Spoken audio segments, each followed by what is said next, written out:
بسم الله الرحمن الرحيم، والصلاة والسلام على رسول الله محمد الأمين وعلى آله وأصحابه أجمعين من استنى بسنته واهتدى بهديه إلى يوم الدين.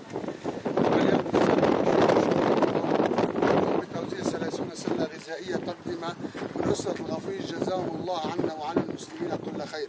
إن هذه أسرة الغفيص قدمت أكثر من إفطار، وقدمت أيضا كسوة عيد للأطفال الأيتام، والآن تقدم 30 سلة غذائية لإخواننا الفقراء في عقار، فجزاهم الله عنا وعن المسلمين كل خير، وبارك الله بهم وبجهودهم، وبارك الله بالشيخ سليمان بن عبد الله المهوز وجميع أهل الخير في المملكة العربية السعودية. والسلام عليكم. أعوذ بالله من الشيطان الرجيم.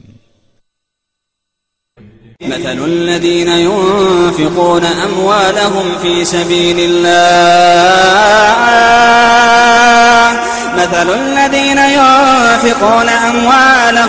سبيل الله كمثل حبة أنبتت 7 سنابل في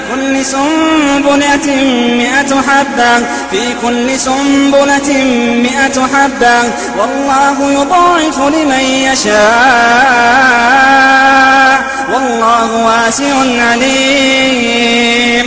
الذين ينفقون أموالهم في سبيل الله ثم لا يتبعون ما أنفقوا منا ولا أذى لهم أجرهم عند ربهم ولا خوف عليهم ولا هم يحزنون. قول معروف ومغفرة خير من صدقة يتبعها أذى والله غني حليم. مثل الذين ينفقون أموالهم في